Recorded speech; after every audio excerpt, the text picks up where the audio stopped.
The free agent signing period is upon us, and that means a lot of upheaval for dynasty managers as some of their players sign elsewhere. Some of them get their values nuked by players signing with their teams. Others might just rise up the rankings.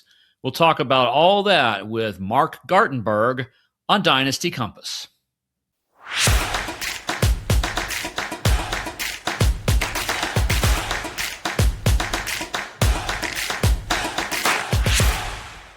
Welcome to Dynasty Compass. I am your host, Jeff Blaylock, the other Jeff B from Football Guys, and thank you so much for tuning in, whether you're watching on YouTube or listening on your favorite podcast platform. I'm thrilled today to be joined by my friend and league mate, Marc Gartenberg. Marc, welcome to the show, and thanks so much for joining me today. Thanks for having me. Today, we're going to talk about free agency. We're recording this on Saturday, March, I think it's the 7th, so a couple of days before the free agency window officially opens. So anything we talk about today may be considerably different by the time you watch or listen to this. I know you've been doing a lot of content in this area as well over the last few weeks, so you've given it some thought. If you had to set kind of what your expectation for free agency this year was going to be, and I gave you one word to do that with, what word would you pick for this? Unexpected, actually. Because I think it's going to be unexpected because I think there's going to be a lot of shakeup.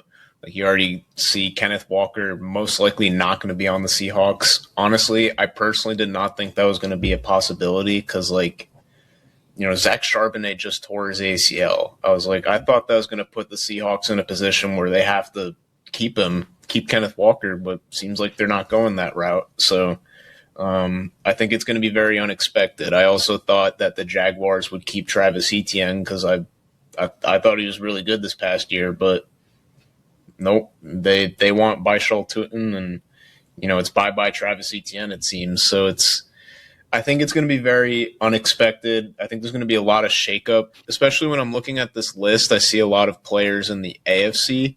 I do see some in the NFC, but I think the AFC, again, is going to possibly shake up again because, this past year, Jaguars were really good. I don't think anyone was expecting that. And I think we could see that again with some other teams depending on the landing spots of these free agents. Yeah, certainly some early surprises for me. I mean, I realize this is not an IDP show, so we're not going to talk about Max Crosby, but Baltimore was not on my bingo card for his landing spot. I did not see DJ Moore going to Buffalo. I figured I didn't either. There were a number of other different directions than that one. Are there any teams that really need to just nail free agency this year, particularly on the offensive side of the ball? I would say the Chiefs or the Vikings in terms of getting a quarterback, because I think the Chiefs, they definitely need to get another weapon on that offense because Travis Kelce is, just didn't look like himself last year. Patrick Mahomes tore his ACL, so I think they need someone to help out that offense until, Mahomes comes back. Mm-hmm. And, who knows, he might come back, be ready for the start of the season. But even, let's say they sign a guy like Travis Etienne, I don't think their run game is very good. So I think they need a guy who's dynamic, who not only can run the ball well, but can catch passes out of the backfield. I don't think Isaiah Pacheco really is that. And I don't think Kareem Hunt is either. So I think if you get a guy like Travis Etienne, you sign him to a contract, I think, that Chiefs offense could get right back into being in contention for the Super Bowl again because, it's Patrick Mahomes. Yeah, and I could even see the Chiefs going in a direction, depending on where they think Patrick Mahomes' recovery is going to be. There's going to be a couple of quarterbacks with starters experience you'll be able to play for the league minimum because of the contract situations that they are in with the teams that they're leaving. So I wouldn't even be surprised if one of those guys were to end up in Kansas City as kind of a bridge until you got a healthy Patrick Mahomes, because it's a nice, cheap way of getting an experienced quarterback as opposed to relying on whoever else might be out there or who your backups are. So, with that in mind, and of course we've got salary cap situations, and every team seems to be able to find a way to make money appear out of nowhere. The Cowboys just made about $60 million appear out of nowhere. So, which teams are you thinking are going to be the really big spenders, and which ones are you thinking are going to keep their wallets closed? think a lot of teams are in very interesting situations right now where they either need to decide they're going to sign someone or they're not going to sign someone. Like I've heard the Giants potentially looking at Kenneth Walker and they're going to sign him to a contract, which like personally, if you ask me, like I'm like, well, they have Cam Scatterboo. They just drafted him. Why do they need to get Kenneth Walker? I mean, I guess it's because, Harbaugh is now the coach and he doesn't necessarily have loyalty to him. But I could personally see the Vikings potentially signing a quarterback. Not potentially, I think they will. And I think they're going to pay that quarterback a decent amount of money, whether it's Kyler Murray or, in my opinion, I want it to be Malik Willis because I'm a Vikings fan. Because I think he's more. I know Kyler Murray's a really good quarterback, but I feel like we've seen him for a long time now. We know what he is. I would want to get Malik Willis because in the few games that I did see him play in Matt LaFleur's system, he was really good. And I think he could do the same thing in Kevin O'Connell's system. So I guess you could say they are the big spenders. But to me, like, I think you'll see the Vikings spend a decent amount of money for a quarterback. Well, and as a Vikings fan as you are, I mean, Malik Willis has the bonus of being taken away from Green Bay. So, I mean, that's got to be something you like too there. That's just my wish. Like I would like to have Malik Willis. Well, moving on from the teams to just some players. I mean, are there any moves you're seeing out there or thinking about happening, or even just the possibility of that could just really shake up fantasy football for next season? Have a lot of dynasty managers going, "Wow, that's going to really change everything for me." I mean, you can already look at two guys, Travis Etienne and Kenneth Walker. I mean, depending on where they go. If Kenneth Walker or Travis Etienne goes to the Chiefs, I think you'll see those guys have a major increase in their fantasy value, and dynasty managers who have either of those guys, if that signing happens, like you should be really happy about it because if they go there, I mean, those two guys would step right into a workhorse role. I think another interesting one is if Kenneth Walker gets signed to the New York Giants, because if the Giants sign him to a contract, then it's like, okay, like we thought Cam Scatterboo was going to be the guy, but now you got Kenneth Walker who's on contract. You would have to assume that he's going to be the guy there, which is interesting to me. Like I would never think that the Giants would want to sign Kenneth Walker, but I've heard rumors about that. So that's just something interesting to me. Yeah, I'm wondering if there's some concern about Scatterboo's ability to be able to play a full 16, 17 game schedule, because his style is definitely one that invites a lot of contact, and he is kind of what I think I've described him before as an angry bowling ball of a player, and so that does set you up for some injuries that some other running backs, like say a Derrick Henry, whose style is not that, could avoid. But, we're looking at Walker. You mentioned that, he goes to a place like Kansas City. He becomes, a workhorse kind of back in a system that's really good for him. If he goes to a place like the Giants, he is back to kind of a timeshare situation as long as Scatterboo is healthy.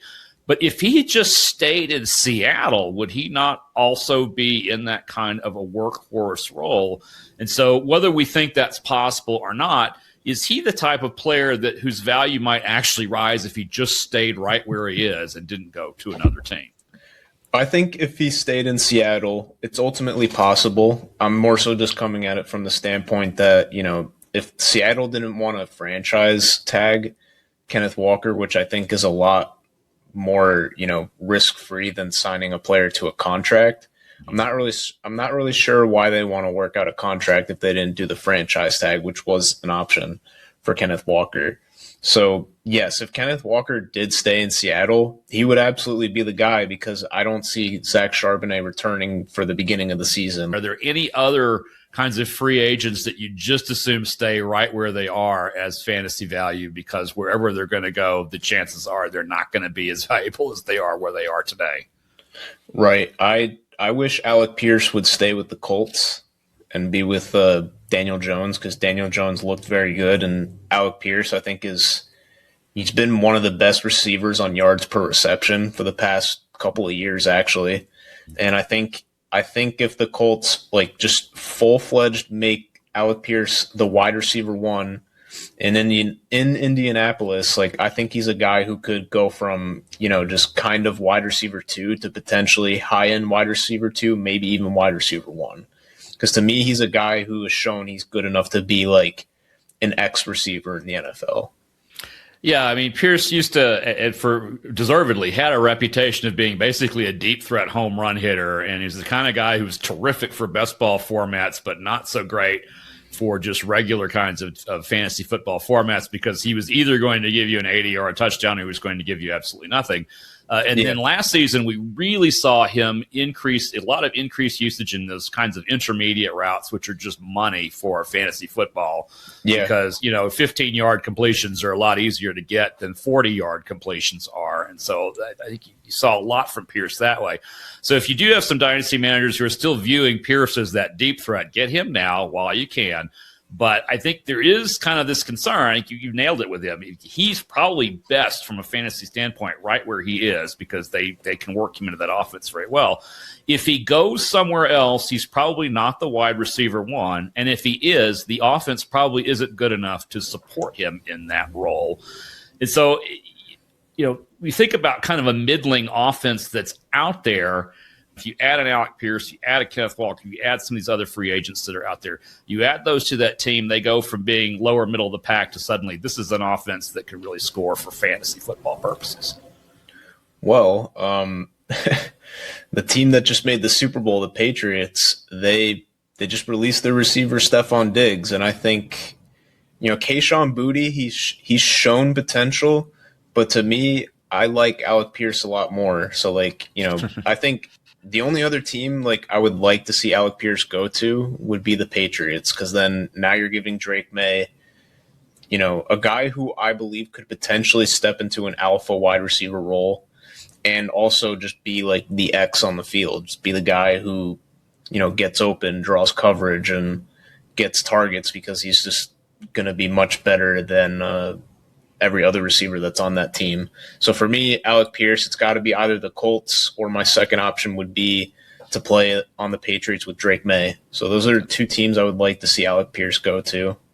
Preferably the Colts, because he's already been there and knows the system. So how about some offenses that add by subtraction? And I don't necessarily mean it makes them better NFL offenses, but it may make better fantasy assets for that offense.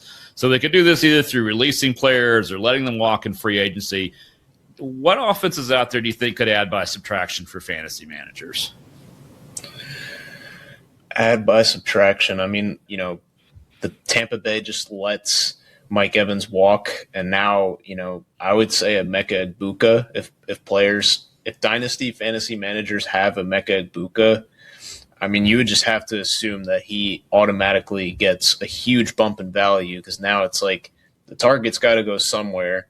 So it's going to go mainly to Egbuka and Godwin, and I think, Egbuka is a guy that doesn't need to just play in the slot. He could play anywhere on the field. So assuming Mike Evans ends up going to another team, I think Emeka Egbuka would absolutely skyrocket in fantasy value, because I think Baker Mayfield looks at Egbuka and thinks he's like the number 1 receiver on the team.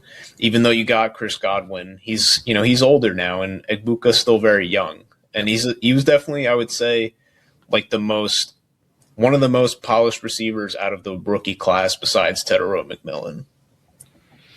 I think Chicago might be another one of these teams that has added by subtraction by letting DJ Moore go to Buffalo. Yeah. Now certainly open things up for Odunze and Burden and Loveland and this younger core of fantasy assets. So that to me is another addition by subtraction kind of situation. Where are you on these Chicago guys? You buying? You selling high? Where are you on them? They're so interesting, because I think everyone's trying to figure out who's going to be the wide receiver 1. And I think a lot of people are saying, well, it's got to be Luther Burden. And I'm saying, let's take a step back for a second. Before the Rome Odunze foot injury, he looked like the guy over DJ Moore very comfortably in the beginning of the season. So what I would tell people is that don't get too confident that Luther Burden is going to be the guy. I understand he's the guy that plays out of the slot, and I know what everyone's imagining. Oh, he's the Amon-Ra St. Brown of the Chicago Bears offense, and it's like, are we sure that Luther Burden's as good as Amon-Ra St. Brown? Because personally, I don't think so. I haven't seen enough from him to believe that he's like good enough to just absolutely get open all the time like Amon-Ra does and just eat up targets in the slot. To me, Rome Odunze, before his injury, he looked really good. He was getting open. He was running his routes really well. He had a really high yards per route run, like before the injury. Like I think he was over 2 yards per route run, like which is really good for a receiver. Basically, every time you run a route, you're generating 2 yards of offense. That's really good if you're a receiver. So for me, like I would say if fantasy managers have Rome Odunze, I would hold him and I wouldn't sell. If you have Luther Burden, I would also say hold. I don't think people should be buying really high, and I don't think unless if you get something crazy like a crazy offer, like you have Luther Burden and someone's like, I'll offer you a first round pick and some other player. I think that's a really good offer because I think you could get a lot more out of a first round pick than just keeping Luther Burden. But for the most part, you're probably not getting that type of offer. So I would just say hold. But to me, if I had to pick one guy who's going to be the wide receiver one, my pick is going to be Rome Odunze. Do you see anybody who's going to be kind of a surprise riser out of this free agent class? Somebody that maybe we're not thinking about as a top tier guy. And it may not be somebody who becomes a wide receiver one, but it may be somebody who goes from obscurity to being a solid wide receiver two on a team. I mean, I think we already saw it with a guy in Wan'Dale Robinson. I mean, just this past year, as soon as Malik Neighbors went down, he became the guy. And, I think he quietly, was he the wide receiver 9? Like in total, I think it was something like really high up there. I mean, he just showed he got over 1,000 yards this year. Like I think he's already a guy that broke out, and I think not enough people are paying attention to the fact that he is a free agent. Mm-hmm. Personally, I think he stays with the Giants, but who knows if he goes somewhere else where the offense is not as good and.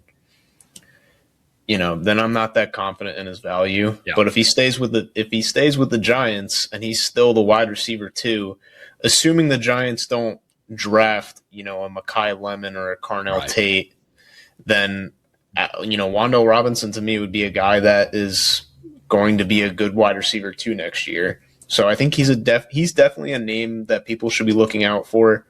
I would say like. If he goes to the Titans and he automatically becomes the number one guy, I would say he has some value.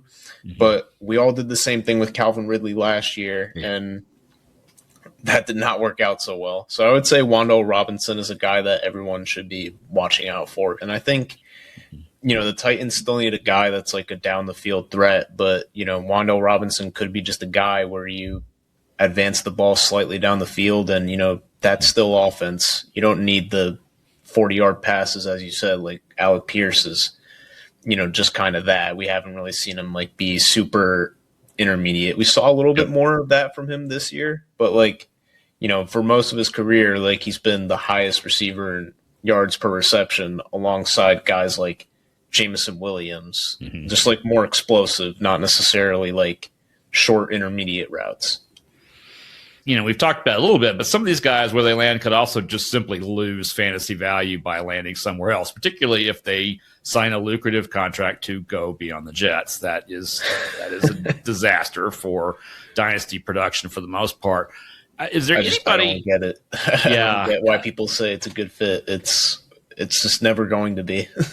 Yeah, let's look at like someone like a Tyreek Hill. Yeah, he's old, as you know. He's injured. He's got off-field issues, so not necessarily the most desirable free agent either from an NFL standpoint or from a dynasty standpoint. But if you're a team that's trying to win now, he's not necessarily a bad guy to pick up. But yet, even so, there's places he could wind up that would just not be very good for his production, even if he were fully healthy.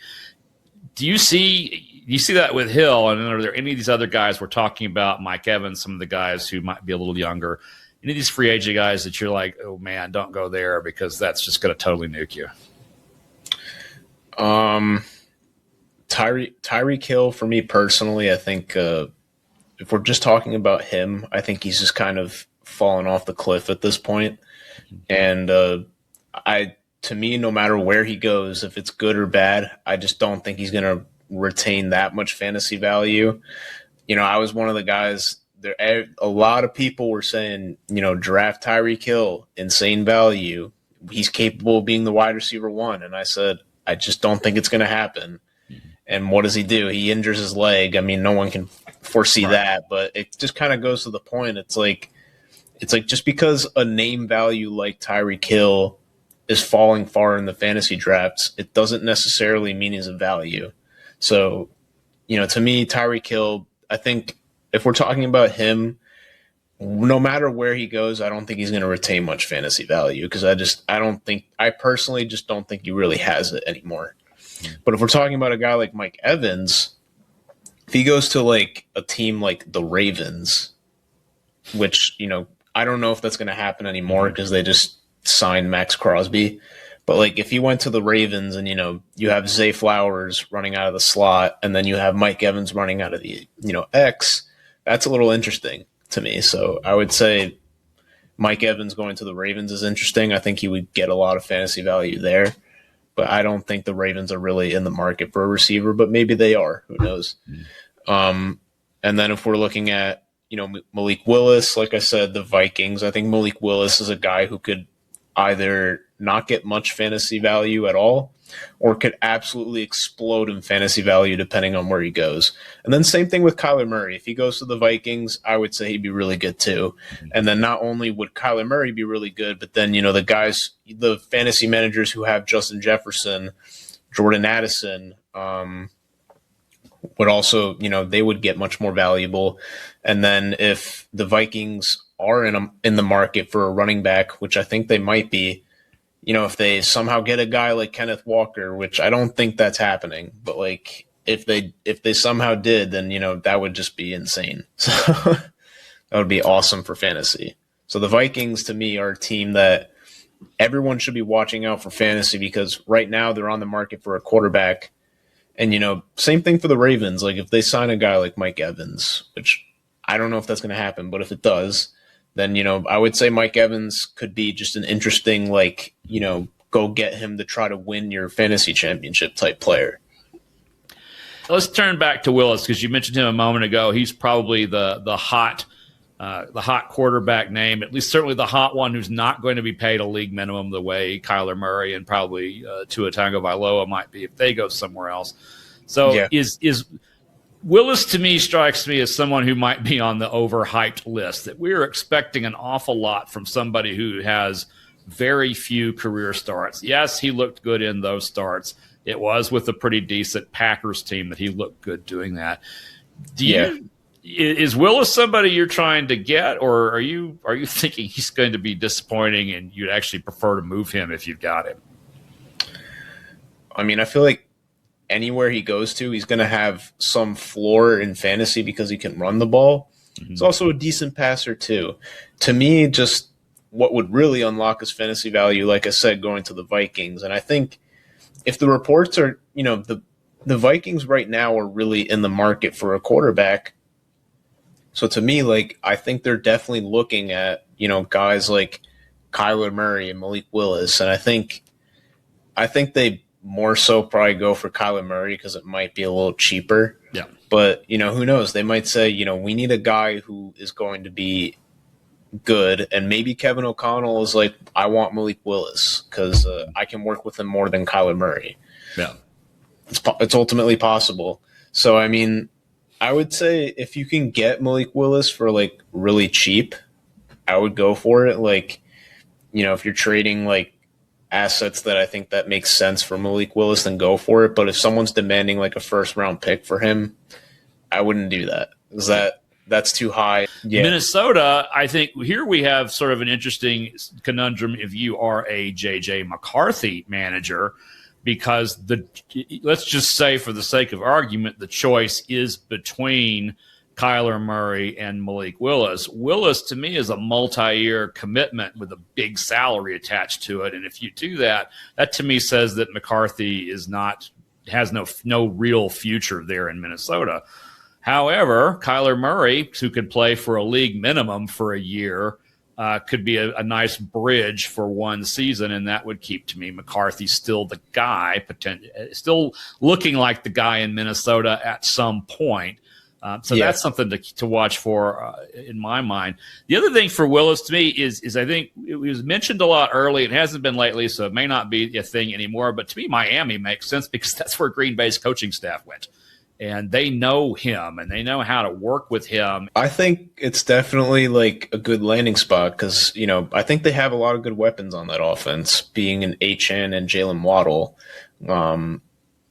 To me, like, I would say Miami's in a weird spot because, they weren't that good last year, but they did win enough games where they don't necessarily have a high draft pick. So they're kind of in this weird spot. And it's like Miami, I mean, assuming they're going to get rid of Tua, I don't know if they did it already, but it definitely seems like they're going to do it. Yeah. They did draft a quarterback last year, Quinn Ewers, but I don't know if he's good enough to be a starting quarterback. Who knows? So I would say, Miami's a very interesting spot, and the coaching staff, they do know how to work with him. They have Etienne was really good this past year, and he's a guy that you could easily dump the ball off to, and he gets 5 to 7 yards. And I would say, like Miami would be a great landing spot for Malik Willis, and I think he would be really good there too. So let's do a little quick fire here. We've talked about some of these guys already, but I'm gonna name a guy, and I'd like for you to tell me, kind of a dream landing spot and a nightmare landing spot. You cannot say the Bills and the Chiefs are dream spots for everybody, and you cannot say the Jets and the Browns are nightmares for everybody. We understand that. So you can use them once or twice, but I mean, we can't just say don't go to the Jets. Everybody gets that. So let's start with how about somebody we haven't talked about? How about someone like Kirk Cousins, who is going to be let go by Atlanta after that weird experiment with bringing him in and then drafting his successor immediately and watching neither of them do particularly well?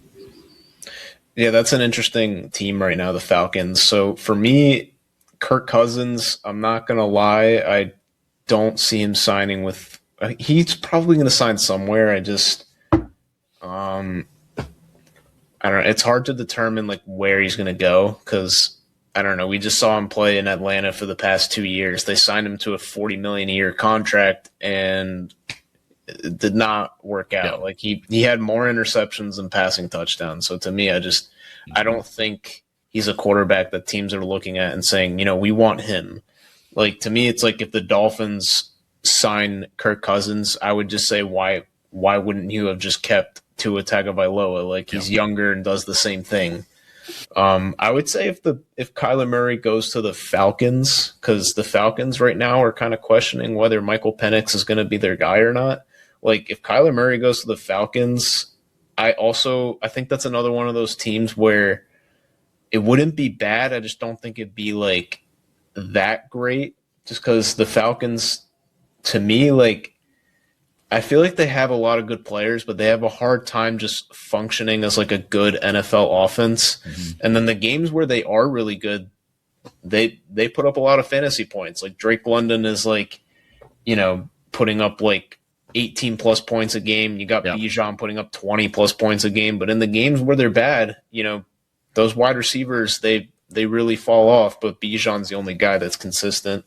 So I'd say if Kyler goes to the Falcons, not a nightmare, but just another one of those teams where I just don't really know how that would play out. And then same thing for Malik Willis. So yeah.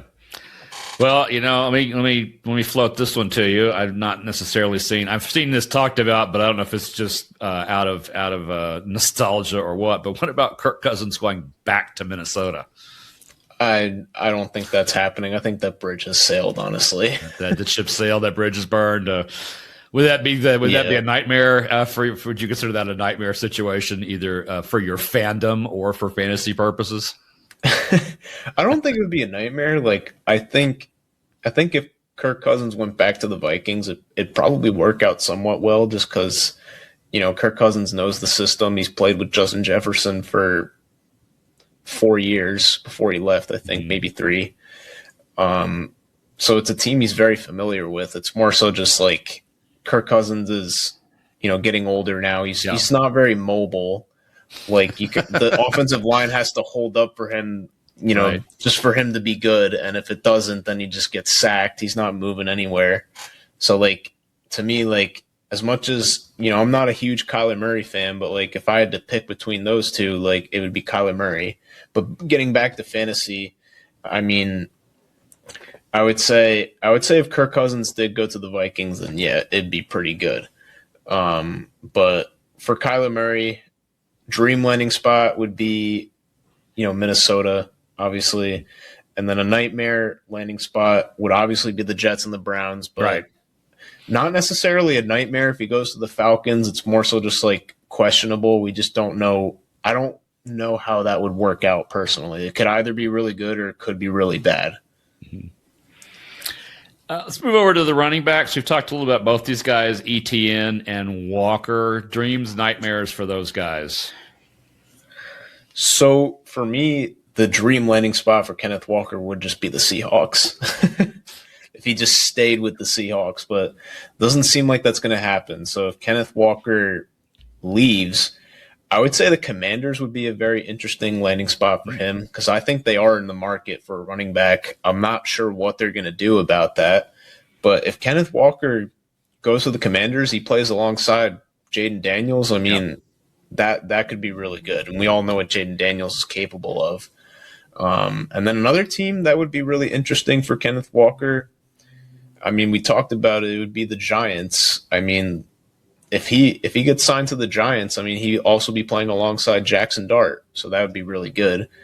And then as for Travis Etienne, I mean, if Kenneth Walker leaves, then I would like to see Kenneth Walker go to the Seahawks. Travis Etienne go to the Seahawks, because it's like, okay, if you let go of Kenneth Walker, you're not going to have Zach Charbonnet ready to go. You're going to have the guy who's behind Zach Charbonnet. I forget his name.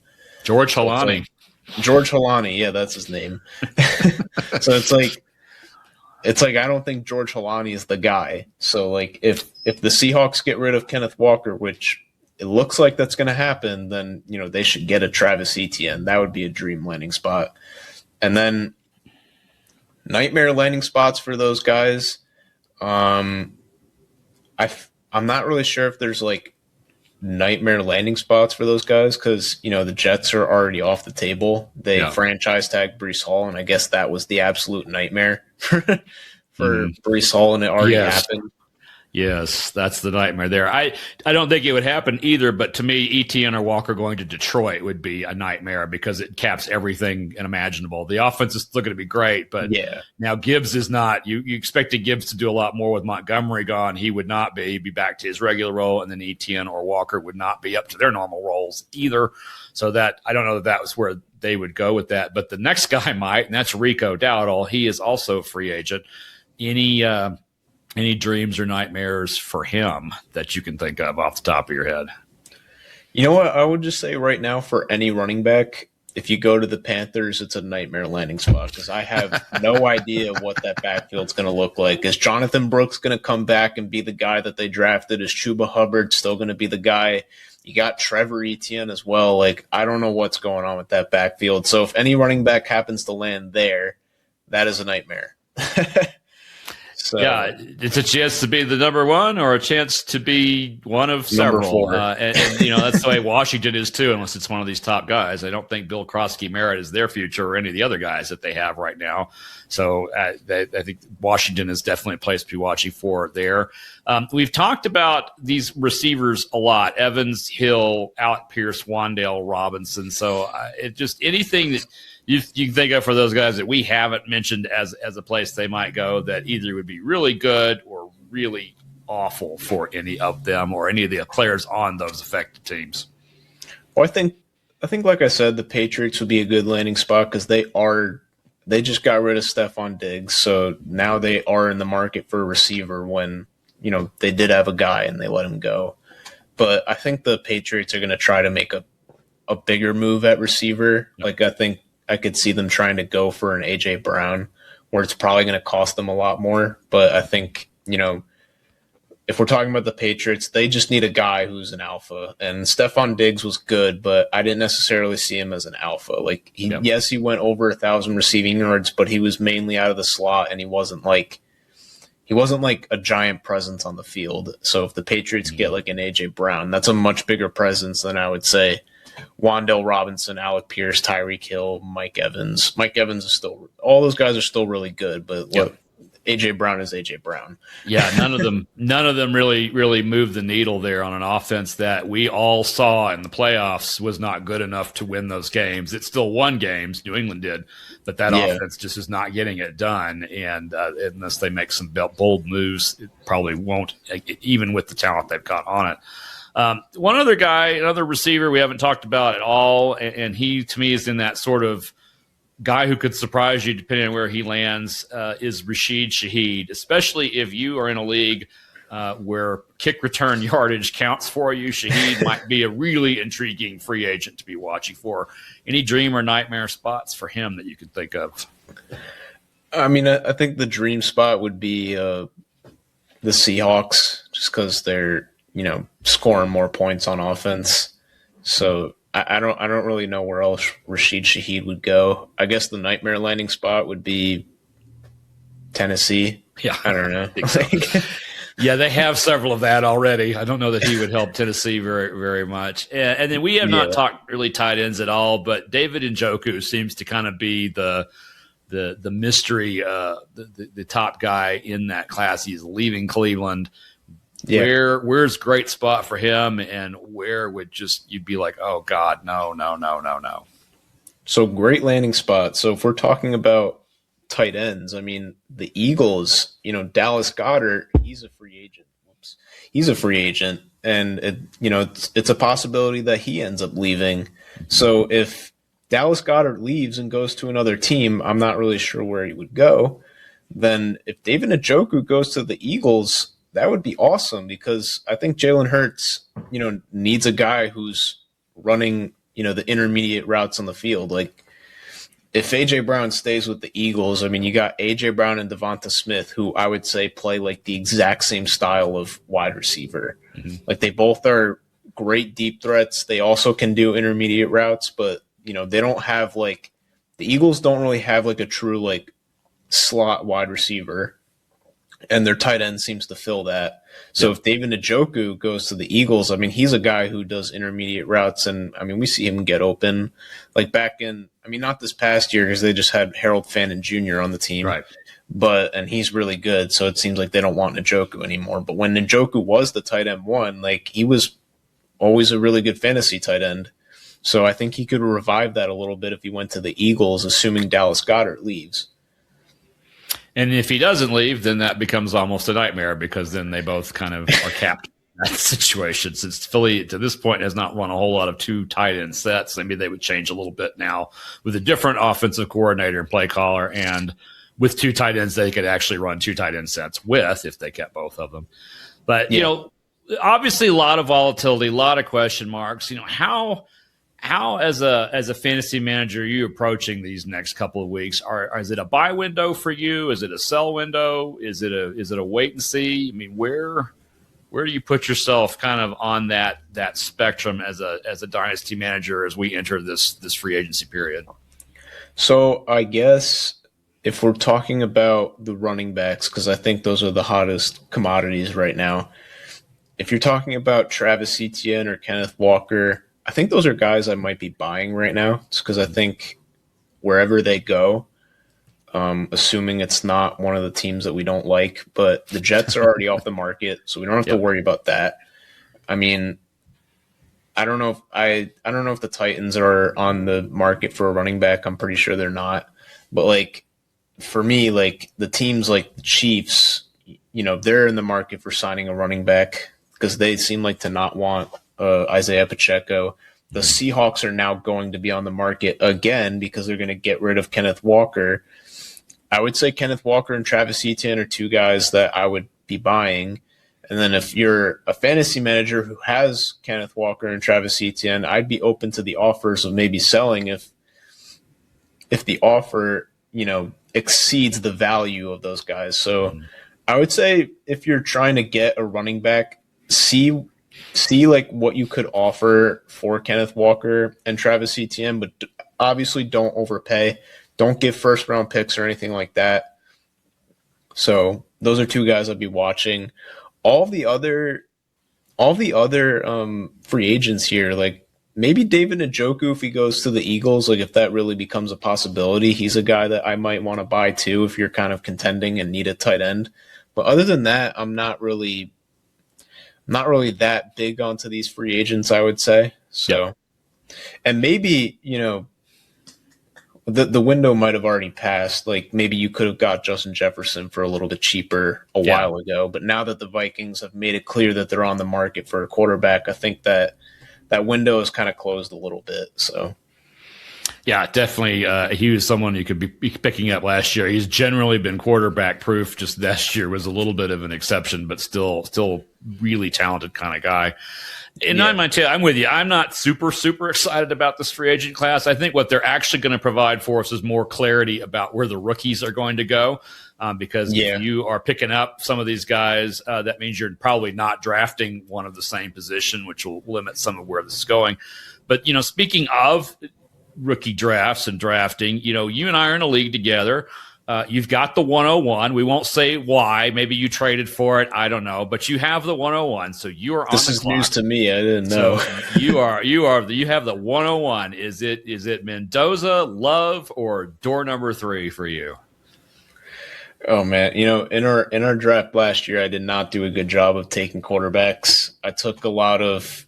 If I look at my team, I got like Jamar Chase, Amon-Ra St. Brown. I took a lot of skill players, and it really kind of destroyed me.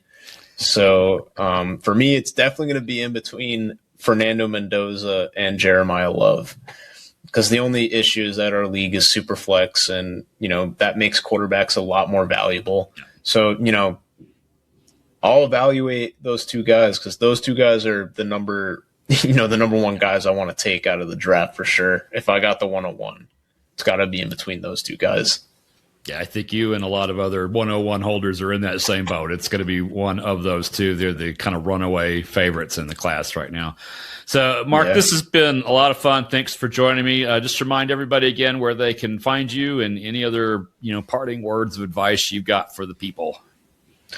Yeah, you guys can find me at Gberg Fantasy Football. That's GBERG Fantasy Football on Twitter, YouTube, Instagram. I'm mainly on those platforms. So just give me a follow if you guys are on there, and I'll, send me a DM. I'll interact with you guys for sure.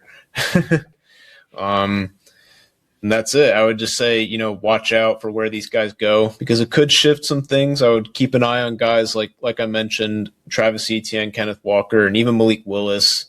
Keep an eye on those guys for fantasy drafts, or, obviously for Dynasty Fantasy Football. And then, if you got the 101, be in between the two guys like I am, Fernando Mendoza and Jeremiah Love. Don't think about anyone else. There you go. I'll have all those links to Mark's socials down in the show notes on whatever platform you're watching or listening. You can find them there. And you can find me here every week on Dynasty Compass. Next week, we will be talking about rookie draft value, something I've talked about previously. There is a real dirty secret about the value of rookie draft picks, and we're going to get into that next week. So we will see you then on Dynasty Compass.